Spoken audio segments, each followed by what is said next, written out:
mirip dengan pencurian. Pencurian itu beda dengan ghasab. Mencuri niatnya dimiliki, tapi kalau ghasab itu niatnya tidak dimiliki, dipakai tok, nanti mau dikembalikan lagi. Hanya dipakai saja, cuma kemudian nanti niat dikembalikan lagi. Nah, bagaimana kalau ada orang yang mengghasab? Maka dia harus mengembalikannya dan mengembalikan kerugiannya serta membayar sewanya. Itu.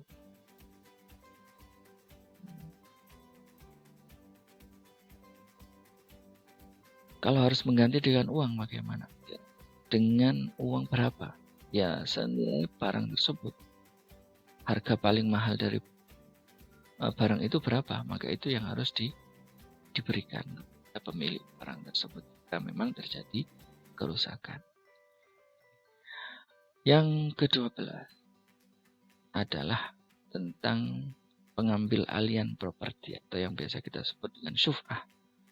Ini ada dua orang yang memiliki satu properti atau yang menjadi satu gitu ya.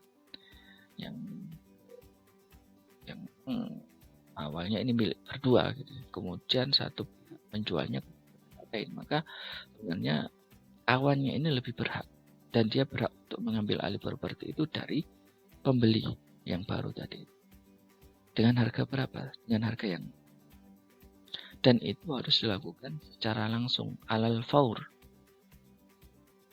Nah, jika ditunda maka menjadi batal hak untuk mengambil alih. Seorang perempuan yang dinikahi dengan mahar, maharnya itu berupa properti tapi properti milik berdua, milik orang lain juga. Bagaimana?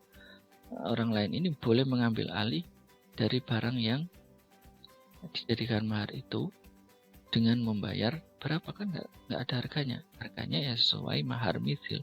Mahar misil itu artinya mahar yang sepantas seperti yang dinikahi tersebut. Kalau memang yang punya atau pemilik saham orang bagaimana? Ya masing punya hak sesuai dengan kadar kepemilikannya.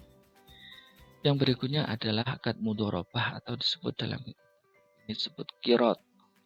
Ada 4 syarat. Yang pertama, modalnya harus berupa uang yang berlaku di betul benar sekarang kalau sesuai dengan negaranya. Yang kedua, pemilik modal memberikan kebebasan untuk melakukan usaha apa saja kepada pelaku usahanya. Artinya yang bekerja ini diberikan kebebasan mau dibuat apa. Ini yang kaitannya dengan mudharabah ya. Yang ketiga, disyaratkan harus berupa bagian yang maklum. Artinya nanti upahnya bagaimana? Upahnya dari hasil usahanya itu pembagiannya harus nisbahnya ini harus dijelaskan, entah berapa persen dari keuntungan untuk pemilik modal, dan 50% untuk modal atau 60% untuk pemilik modal, untuk yang bekerja bisa saja, penting harus disepakati. Yang keempat, tidak boleh dibatasi dengan waktu. Nah, ini yang ada mudharabah mutlaqah, muqayyadah ya saja. Nah, bagaimana jika terjadi kerusakan? Maka kerugian sampai habis karena usahanya bang, maka pelaku usaha ini tidak wajib mengganti kecuali kalau dia melakukan kecerobohan dalam berusaha. Dan jika terjadi keuntungan dan juga kerugian, maka kerugian ini dikalkulasi sampai dan ditemukan hasil akhir. Apakah untung atau rugi? Kalau untung, berapa untungnya setelah ditambal sulamkan antara keuntungan dan kerugian. Keuntungan bulan ini berapa, bulan kemarin berapa, ditambal sulamkan sampai kemudian dibagi hasilkan sesuai dengan nisbah yang disepakati tadi. Akad berikutnya adalah akad musaqah, dan buruh menyiram tanaman. Ini diperbolehkan berupa tanamannya dalam madzhab Syafi'i disebutkan 2 tanaman, yaitu anggur dan kurma. Syaratnya ada 2. Yang pertama, akadnya ini berapa lama harus dipastikan lama waktu. Yang kedua adalah harus ditentukan bagian yang berapa bagian dari nanti berapa bagiannya upahnya itu sebagai upah tadi itu ya, nisbahnya ya, dari buah yang nanti akan dipanen harus mungkin dikatakan 10% dari buah yang akan saya panen dari ini itu sebagai upah diperbolehkan. Kemudian pekerjaan dalam akad musyawarah ini bisa dibagi menjadi 2. Ada kalanya kalau pekerjaan itu manfaatnya kembali kepada buah-buahan maka dikerjakan oleh buruhnya. Tapi kalau manfaat pekerjaan itu kembali kepada tanahnya maka ini harus ditanggung oleh pemilik modal. Misalkan macun itu kan kembali kepada tanah. Tapi kalau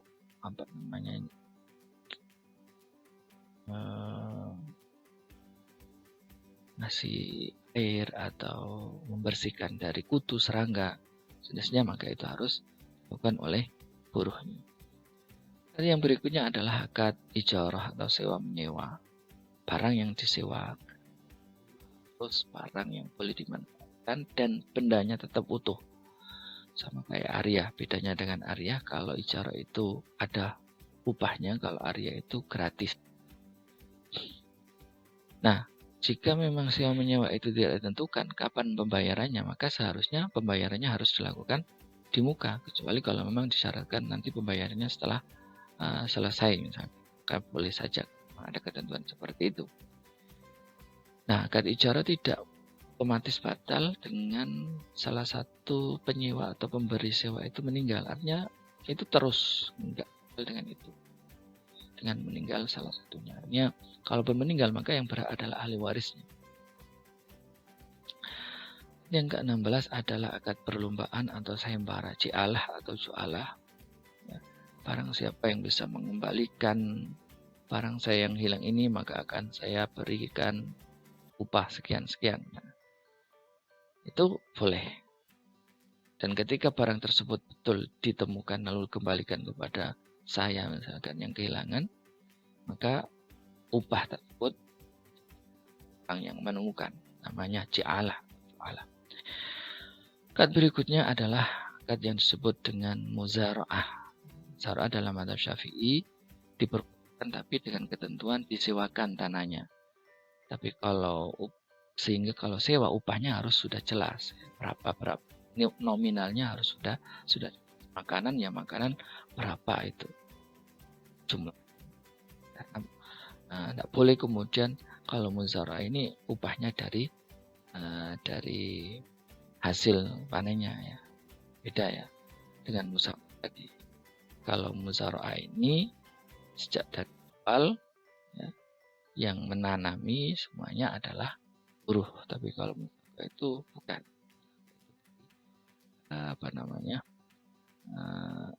Pohonnya sudah ada, tinggal kemudian dia nyirami saja.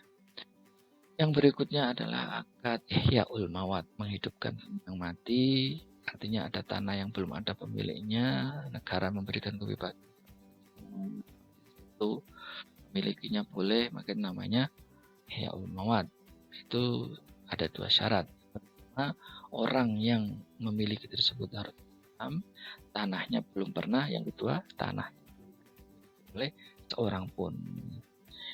Nah, bagaimana caranya? Ketentuannya ya silakan ditanami atau apa saja dikerjakan, dibersihkan. Karena di situ dianggap sudah menggarap tanah, bekerja di tanah tersebut. Nah, jika di sumber air bagaimana? Menjadi milik siapa? Menjadi milik. Dan jika ada orang yang meminta bagaimana? Harus tapi harus ketentuan lebih dari yang kedua dibutuhkan oleh orang lain dan dia orang lain tadi membutuhkan untuk minum atau untuk hak mereka adalah tersebut sumber. Artinya kalau diambil nggak habis begitu. Nah, pembahasan yang berikutnya adalah terkait dengan wakaf. Wakaf ini filantropi Islam yang hukumnya boleh dengan 3 syarat. Yang pertama, barang yang diwakafkan bisa dimanfaatkan dan tidak habis. Itu diberi orang yang sudah ada atau orang yang akan ada dan kira-kira ini tidak putus. Artinya terus akan ada anaknya, cucunya, dan seterusnya. Yang ketiga syaratnya itu wakaf tidak dalam hal yang dilarang, bukan dalam kesehatan. Ya, wakaf untuk masjid, sholat, pendidikan, dan seterusnya. Nah, itu ketentuannya ya sesuai dengan ala syartil wakif. Wakif, pemberi wakaf mau diberikan kepada siapa, dengan cara bagaimana, siapa yang didahulukan, siapa yang lebih berhak, ya sesuai dengan apa yang disampaikan oleh wakif, gitu ya, pemberi wakaf. Nah, akad berikutnya adalah akad hibah atau pemberian. Hibah boleh semua barang yang boleh dijual juga boleh dijual, yang nggak boleh masuk barang yang bukan miliknya nggak boleh dihibahkan. Hasil dari korupsi bukan miliknya nggak boleh dihibahkan. Ini tidak menjadi hak orang yang menerima selama belum diterima, belum terjadi serah terima. Nah, kalau sudah diserah terimakan, bagaimana? Apa boleh diminta lagi? Nggak boleh. Kecuali yang memberi tadi itu orang tua. Orang tua memberikan kepada anak, meskipun sudah diterima, sudah dipakai, diminta lagi sama orang tuanya, boleh.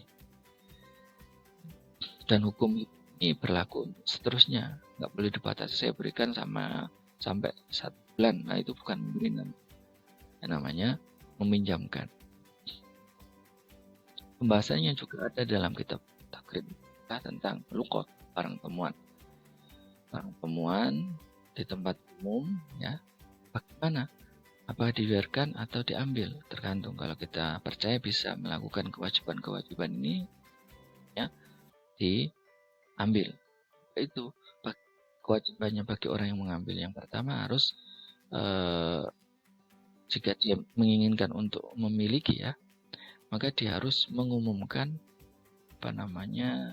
wadahnya. Kalau barang itu wadahnya, ada tempatnya ini tempat apa, dari apa, itu ya. Kemudian tali pengikatnya, kalau ada talinya, ya, tepungnya, gitu ya. Kemudian jenisnya apa, kemudian jumlahnya berapa, timbangannya berapa. Lalu kemudian barang itu disimpan dan tidak langsung dimiliki, ya, sampai 1 tahun boleh dimiliki. Kemudian jika memang sudah 1 tahun lalu kemudian dia berhak, wah, waktu itu saya pakailah, saya anggap jadi milik saya, ya, kan. Lalu kemudian ternyata pemiliknya datang, ya, maka harus dikembalikan juga meskipun sudah 1.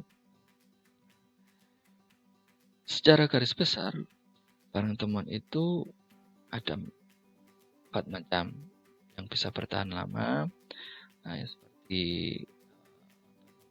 handphone, ya, yang tidak bisa bertahan lama seperti makanan, yang bisa bertahan lama tapi perlu diolah, seperti kurma basah itu kan, atau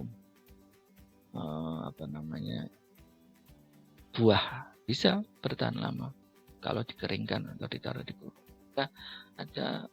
Ada hal lain untuk dikerjakan untuk bisa bertahan lama, namanya yang macam itu adalah barang temuan tapi dia butuh untuk dibiayai. Misalkan menemukan kambing ini kan butuh dikasih makan dan itu bukan biaya. Itu gimana? Maka hukumnya sendiri-sendiri. Termasuk bagaimana jika seseorang sakit,